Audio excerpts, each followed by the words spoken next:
महादेवाय भीमाय त्र्यंबकाय शिवाय च ईशानाय मखदनाय नमस्ते मखधातिने।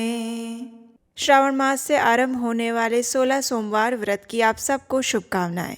भगवान शिव और माता पार्वती की कृपा आप सब पर बनी रहे, यही प्रार्थना करते हैं। आज है भाद्रपद मास के शुक्ल पक्ष की 9वीं तिथि और दिन है 1 सितंबर 2025 सोमवार। आज के दिन भगवान शिव का विशेष व्रत किया जाता है।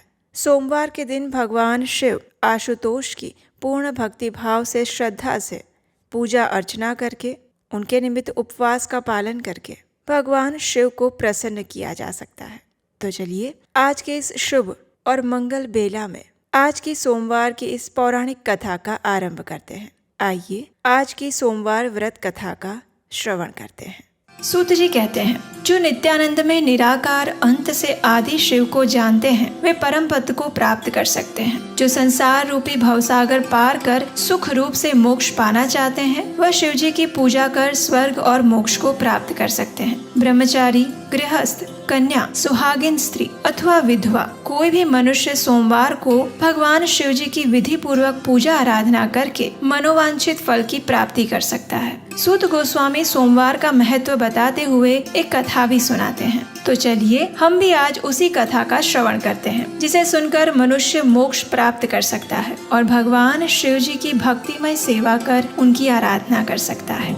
प्राचीन समय में चित्रवर्मा नाम से प्रसिद्ध एक महान राजा हो गए। वे बहुत ही निष्ठावान, धर्मपरायण और शक्तिशाली राजा थे। वे अपने राज्य में कोई भी दुष्कर्म होने नहीं देते। अगर ऐसा कोई दुष्ट व्यक्ति हो तब पर भी उसे वो अत्यंत कठोर दंड देते, जिसे देखकर दूसरे भी दुष्कर्म करने से भयभीत हो जाते। इसलिए उन्हें यमराज के समान माना जाता था। वे अपनी प्रजा की रक्षा करने में सक्षम थे। राजा चित्रवर्मा भगवान शिव और भगवान नारायण के भक्त थे। अपने जीवन में भी वे सुखी थे। उनके अत्यंत पराक्रमी और बलवान पुत्र थे और अंत में एक सुंदर सुशील कन्या भी थी, जिसका नाम सीमंतिनी था। अब चित्रवर्मा की पुत्री बड़ी हो रही थी। एक दिन राजा ने ब्राह्मणों को बुलाकर उसकी जन्म कुंडली दिखाकर उसके भविष्य के बारे में पूछा। तो एक ने कहा कि महाराज, आपकी पुत्री बहुत ही भाग्यवान है। वो अपने जीवन को बहुत ही सुखमय रूप से पूर्ण करेगी। वह 10,000 वर्षों तक अपने स्वामी के साथ आनंद भोगेगी और 8 पुत्रों को जन्म देकर उत्तम सुख का उपभोग करेगी। तो वहीं दूसरी ओर किसी और ब्राह्मण ने कहा, हे महाराज, ये कन्या 14वें वर्ष में विधवा हो जाएगी। ये सुनकर राजा थोड़ी देर के लिए दुविधा में पड़ गए, अपनी पुत्री के लिए चिंता में डूब गए। फिर सब कुछ भाग्य पर छोड़कर ब्राह्मणों को विदा कर दिया। सीमंतिनी धीरे धीरे बड़ी हो रही थी, समझदार हो रही थी। अब ब्राह्मण की कही हुई बात ने भी चर्चा का स्वरूप ले लिया। उसकी सखियां भी ये बात की चर्चा करने लगी कि वह छोटी उम्र में ही विधवा हो जाएगी। अब इस बात से परेशान सीमंतिनी ने याज्ञवल्क्य मुनि की पत्नी मैत्रेयी के पास गई। मुनि पत्नी अत्यंत धार्मिक और भगवान शिव की भक्त थी। अब सीमंतिनी ने उनके पास जाकर बड़े ही आदर से प्रणाम किया और कहा कि हे माता, मैं आपके चरणों में आई हूँ। मुझे मार्ग दिखाइए, मुझे सौभाग्य बढ़ाने वाले सत्कर्म का उपदेश दीजिए। इस तरह अपने शरण में आई हुई राजकन्या से पतिव्रता मैत्रेयी ने कहा, हे पुत्री, तेरे सौभाग्य के सूरज को उदय करने के लिए शिवजी और माता पार्वती की आराधना कर। पूर्ण श्रद्धा और नियम पूर्वक सोमवार का व्रत कर। इस दिन स्नान इत्यादि से शुद्ध होकर शुद्ध वस्त्र धारण कर। शिवजी और माता पार्वती की पूजा करके उपवास कर। उनसे अपने सौभाग्य के लिए प्रार्थना कर। ऐसा करने से तुम्हारे जीवन की सभी तकलीफ दूर हो जाएगी। तुम्हारे जीवन में सौभाग्य का सूरज उदय होगा। और हाँ, एक बात याद रखना, कैसी भी कठोर स्थिति उत्पन्न क्यों ना हो, तब पर भी शिवजी की पूजा मत छोड़ना। इतना कहकर माता मैत्रेयी अपने आश्रम में चली गई। सीमंतिनी उनके कथन अनुसार शिवजी का पूजन करने लगी। उसने सोमवार व्रत करना आरंभ किया। अब पुत्री बड़ी हो रही थी और विवाह योग्य भी होने लगी थी। इसलिए चित्रवर्मा ने अपनी पुत्री के लिए सुयोग्य वर की तलाश शुरू की। उस समय एक समृद्ध निषेध देश था, जिसमें नल और दमयंती का इंद्रसेन नामक पुत्र था और राजा इंद्रसेन के पुत्र हुए चंद्रगत। वे भी विवाह योग्य हो चुके थे, जिसका प्रस्ताव चित्रवर्मा की पुत्री के लिए आया। तो उसने अपने गुरुजी की आज्ञा से अपनी पुत्री का विवाह चंद्रगत से सुमंगल रूप से करवा दिया। कुछ समय के लिए चित्रवर्मा की पुत्री और दामाद उनके साथ ही रहे। अब एक दिन चंद्रगद अपने मित्रों के साथ यमुना तट पर विहार करने के लिए गया हुआ था और अचानक यमुना की लहरें तेज होने लगी। इस तूफानी लहरों में उनकी नाव डूबने लगी। नदी के दोनों तटों पर भारी हाहाकार मच गया। सभी ने उस नाव में बैठे राजकुमार और उनके मित्रों को बचाने की बहुत कोशिश की, लेकिन जो भाग्य में लिखा है उसे कौन टाल सकता है। देखते ही देखते यमुना नदी के उछलते पानी में ही नाव में बैठे सभी लोग डूब गए। इस दुर्घटना को देखकर चारों ओर शोक का वातावरण फैल गया। उनके विलाप से आकाश मंडल गूंज उठा और ये समाचार सुनकर राजा चित्रवर्मा और उनकी पुत्री के सिर पर तो मानो आसमान टूट पड़ा। जैसे तैसे दौड़ते हुए चित्रवर्मा यमुना किनारे आते आते मूर्छित होकर धरती पर गिर पड़े और राजकुमार के पिता की हालत भी कुछ ऐसी ही थी। दोनों परिवार पर दुखों का पहाड़ टूट पड़ा था। चारों ओर सभी दुख के सागर में डूब गए, लेकिन भाग्य का लिखा कौन मिटा सकता है। ये समझते हुए नगर के बड़े बूढ़ों ने चित्रवर्मा को नगर में वापस लेकर आ गए। चित्रवर्मा ने अपनी पुत्री को भी धीरज बंधाई और यही शिक्षा दी कि उसके भाग्य का लिखा कोई नहीं मिटा सकता। चित्रवर्मा ने भी अपने परिवार के सदस्य और बंधुओं के साथ अपने दामाद की अंतिम क्रिया पूरी की। पतिव्रता सीमंतिनी ने अपने पति के पीछे सती होने का विचार किया, लेकिन उसके पिता ने स्नेहवश उसे रोक लिया। अब सीमंतिनी एक विधवा का जीवन व्यतीत करने लगी थी। अपने पति के मरने के बाद भी मुनि पत्नी मैत्रेयी ने कहा था, वैसे ही शुभ सोमवार का व्रत उसने चालू रखा। इस प्रकार 14 वर्ष की आयु में ही वह विधवा का जीवन बिताने लगी। इतना दुख होने पर भी उसने शिवजी की आराधना नहीं छोड़ी और ऐसे ही शिवजी की आराधना करते करते 3 वर्ष बीत गए। दूसरी ओर पुत्र के शोक में डूबे हुए राजा इंद्रसेन को अपने ही भाइयों ने धोखा दिया और बलपूर्वक उसका राज्य छीन लिया। उन्हें पत्नी सहित पकड़कर कारावास में डाल दिया। सभी के मन में यही था कि इंद्रसेन का पुत्र चंद्रगद यमुना में डूब गया है, लेकिन वो जल में डूबने पर नीचे की ओर गहराई में उतरने लगा था और ऐसे ही वह पाताल में पहुंच गया, जहाँ राजकुमार ने नाग वधुओं को जल क्रीड़ा करते हुए देखा। अब नाग कन्याएं भी राजकुमार को देखकर आश्चर्यचकित हो गई। उसे उठाकर पाताल लोक में तक्षक नाग के नगर में ले आई। चंद्रगद इस अद्भुत सौम्य मनोहर नगर को देखकर मंत्रमुग्ध हो गया, जो कि इंद्र भवन के समान सुंदर, मनोहर और मनमोहक था। उसने सुंदर महल को भी देखा, जो बड़े बड़े रत्न से सुशोभित था। रत्न के प्रकाश की किरणों से प्रकाशित हो रहा था। भगवान सूर्य के समान तेजस्वी नागराज तक्षक नाग को सभा भवन में विराजमान देख परम बुद्धिमान राजकुमार ने विनम्रता पूर्वक उन्हें प्रणाम अर्पित किए और हाथ जोड़कर खड़े रह गए। तक्षक नाग के तेज से उसकी आंखें भी नहीं खुल रही थी। नागराज ने बड़े ही प्रेम पूर्वक नाग कन्याओं से पूछा कि ये कौन है और कहाँ से आया है। तो उन नाग कन्याओं ने कहा कि हमने इसे यमुना जल में देखा। इसके कुल का तथा नाम का परिचय न होने के कारण इसे आपके पास ले आई है। तब तक्षक ने राजकुमार से पूछा तो उसने बताया कि वह भूमंडल के प्रसिद्ध निषद देश के राजा नल और दमयंती का पौत्र है। मेरे पिता का नाम इंद्रसेन और मेरा नाम चंद्रगद है। इतना कहकर उसने अपने साथ हुई घटना का विस्तार पूर्वक वर्णन कह सुनाया कि किस प्रकार वह यमुना नदी में डूब गया था। उसने ये भी कहा कि उसका विवाह थोड़े समय पहले ही हुआ था और विवाह के बाद थोड़े समय के लिए वह अपने ससुराल में रह रहा था और अचानक ही ये घटना हुई और ये नाग पत्नियां मुझे आपके पास ले आई। किसी जन्म के पुण्य के प्रभाव से यहाँ मैं आपके दर्शन कर रहा हूँ। मैं धन्य हो गया। मेरे माता पिता कृतार्थ हो गए क्योंकि आपने दया करके मेरी ओर देखा। राजकुमार की ऐसी मनमोहक बातें सुनकर तक्षक ने कहा, हे राजकुमार, तुम भयभीत ना हो, धैर्य रखो और बताओ तुम समस्त देवताओं में से किसकी पूजा करते हो। तब राजकुमार ने कहा, जो देवों के भी देव हैं, जो महादेव हैं, वही उमापति भगवान शिव जी की मैं पूजा करता हूँ, जो समस्त जगत में सर्वश्रेष्ठ हैं, जो कारणों के भी कारण हैं, जिन्होंने गंगा को अपने सिर पर धारण किया, जिनके सिर पर चंद्रमा का मुकुट है, जिनके तेज की कोई सीमा नहीं, समस्त सृष्टि के कल्याण हेतु समुद्र मंथन से निकलते हुए विष को जिन्होंने पी लिया था, जो पंच महाभूतों में स्थित हैं, वे विश्वात्मा भगवान सदाशिव की मैं पूजा करता हूँ। संपूर्ण संसार जिनकी इच्छा के अधीन है, वही शिव की मैं आराधना करता हूँ, जो अर्धनारीश्वर है। भगवती जगदम्बिका जिनके अर्धांगों में निवास करती है।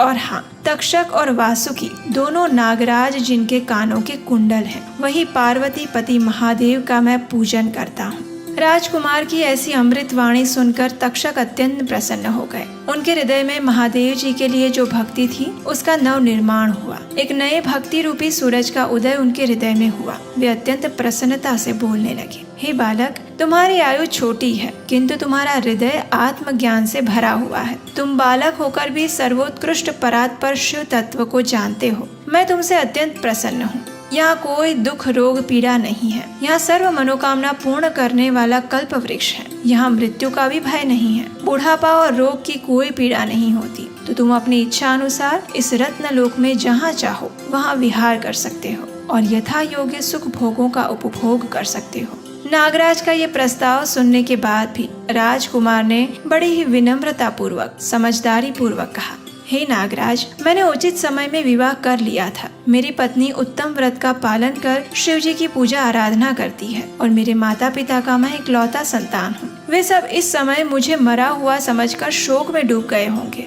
अतः मुझे किसी प्रकार भी यहाँ अधिक समय नहीं रुकना चाहिए। तो आप कृपा करके मुझे उस मनुष्य लोक में पुनः पहुँचा दीजिए। नागराज ने भी राजकुमार को रोकने का प्रयास नहीं किया। उन्होंने कहा, जब भी तुम्हें मेरी याद आए तो मुझे पुकार लेना, मैं तुम्हारे समक्ष प्रकट हो जाऊंगा। ऐसा कहकर उसने राजकुमार को एक सुंदर दिव्य अश्व भेंट किया जो इच्छा अनुसार कहीं भी भ्रमण कर सकता है और अनेक रत्नमय आभूषण, दिव्य वस्त्र एवं दिव्य अलंकार की भेंट प्रदान की। नागराज ने प्रेम पूर्वक उसे विदा किया और दिव्य घोड़े पर सवार होकर थोड़ी ही देर में राजकुमार अनेक प्रकार के द्वीप, समुद्र और लोक में भ्रमण करते हुए यमुना के जल के बाहर आकर उस दिव्य अश्व पर सवार होते हुए नदी के तट पर घूमने लगा। उसी समय अपनी सखियों के साथ पतिव्रता सीमंतिनी वहां स्नान करने के लिए आई। उसने यमुना तट पर मनुष्य रूप में नाग कुमार के साथ राजकुमार चंद्रगत को देखा। राजकुमार को देखकर सीमंतिनी की दृष्टि उन्हीं की ओर स्थिर हो गई और मुग्ध होकर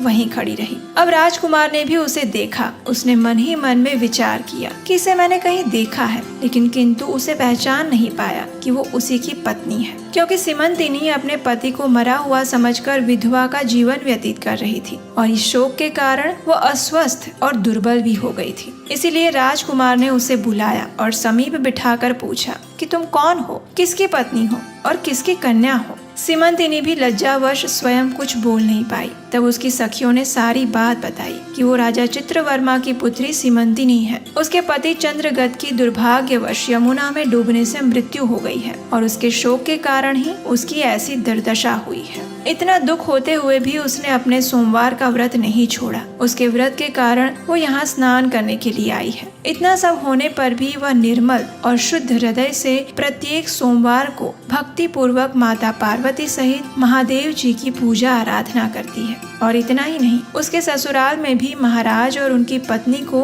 उनके ही भाइयों ने कारावास में डाल दिया है। ये सब कुछ सुनकर राजकुमार भी व्याकुल हो गया। अपनी पत्नी और माता पिता की दुर्दशा सुनकर विचलित होने लगा। अब सीमंतिनी ने राजकुमार को उनके हाव भाव, अंग चिन्ह, स्वर आदि लक्षणों से पहचान लिया था, किंतु उसे लगा कि ये भ्रम है। मेरे पति तो यमुना में डूबकर मर चुके हैं। तो अपना भ्रम दूर करने के लिए उसने राजकुमार को पूछा कि आप कौन हैं? आप मुझे स्वजन की भांति प्रतीत होते हैं। इतना कहकर राजकुमारी की आंखों से आंसुओं की धारा बहने लगी। वह फूट फूट कर रोने लगी और मूर्छित होकर पृथ्वी पर गिर पड़ी। अपनी पत्नी को शोक में डूबे हुए देखकर राजकुमार भी शोक से व्याकुल होकर थोड़ी देर चुपचाप बैठ गए और अपनी पत्नी को निहारते रहे। थोड़ी देर बाद राजकुमारी को भी होश आया और मन ही मन सोचने लगी कि आखिर ये कैसे हो सकता है। अवश्य ही यही मेरे पति है, क्योंकि मेरा हृदय प्रेम से अधीर होकर इन्हीं में अनुरक्त हुआ है। परंतु क्या मुझ अभागिन को मेरे पति वापस मिल सकते हैं? ये भ्रम तो नहीं है? या फिर उस मुनि पत्नी मैत्रेयी ने मुझे जो कहा था कि कोई भी परिस्थिति हो सोमवार के व्रत का पालन करना, ये उसका तो फल नहीं है? एक श्रेष्ठ ब्राह्मण ने मेरा 10,000 वर्षों का सौभाग्य बताया था, उसका वचन अवश्य ही सत्य होगा। ये तो अब ईश्वर ही जाने। और वैसे भी माता पार्वती के पति भोलेनाथ अगर प्रसन्न हो जाए तो देहधारियों के लिए कौन सी वस्तु दुर्लभ हो सकती है। इस प्रकार अनेक विचार करते हुए सीमंतिनी ने अपने पति को पहचान लिया। अब राजकुमार ने अपनी पत्नी सुमंतिनी को आश्वासन देते हुए कहा, हे भद्रे, मैं सभी को ये समाचार बताने के लिए जा रहा हूँ और मेरे माता पिता का राज्य भी वापस लेकर शीघ्र ही लौट आऊंगा। इतना कहकर राजकुमार घोड़े पर सवार होकर नाग कुमारों के साथ अपने नगर की ओर निकल पड़े। वहाँ जाकर नाग कुमारों की सहायता से राजकुमार ने अपना राज्य वापस लिया, अपने माता पिता को भी कारावास से मुक्त करवाया। अपने पुत्र को जीवित देखकर राजा इंद्रसेन आनंद में डूब गए और राजकुमार को हृदय से लगा लिया। अश्रु वर्षा करते हुए चंद्रगद ने भी माता पिता के चरणों में प्रणाम किया। राजकुमार को जीवित देख सभी अत्यंत प्रसन्न हो गए। राजकुमार ने भी अपना सारा वृत्तांत पिता को सुनाया और नागराज तक्षक से मित्रता होने की भी बात बताई। ये सुनकर इंद्रसेन हर्ष से विह्वल हो गए। मन ही मन सोचने लगे कि मेरी पुत्रवधू ने भगवान शिव जी की आराधना करके इस अनुपम सौभाग्य का उदय किया है। अब ये समाचार महाराज चित्रवर्मा को देने के लिए राजा इंद्रसेन ने दूतों को भेजा। ये समाचार सुनकर चित्रवर्मा आनंद से भाव विभोर हो गए और अनेक भेंट उस संदेशवाहक को उपहार में दे दी। अपनी पुत्री को बुलाकर उसके वैधव्य के सभी चिन्हों का परित्याग करवाया और उसे अनेक आभूषण से सुसज्ज करवाया। राजा चित्रवर्मा ने नगर उत्सव का आयोजन किया। सभी की उपस्थिति में राजकुमारी सीमंतिनी के सदाचार की प्रशंसा की और राजकुमार चंद्रगद के साथ अपनी पुत्री को खुशी खुशी विदा किया। चंद्रगद ने भी नागराज तक्षक से मिले हुए रत्न आदि आभूषणों से अपनी पत्नी को अलंकृत किया। तो इस प्रकार सीमंतिनी के सोमवार के व्रत और भगवान शिव जी की श्रद्धा पूर्वक की हुई आराधना से उसे अपना पति वापस मिला। राजकुमार भी अपनी पत्नी को लेकर अपने राज्य वापस आ गए और राजा इंद्रसेन ने उसे राजगद्दी सौंपकर भगवान शिव की आराधना करने के लिए योगी पुरुषों को उपलब्ध होने वाले उत्तम गति को प्राप्त किया।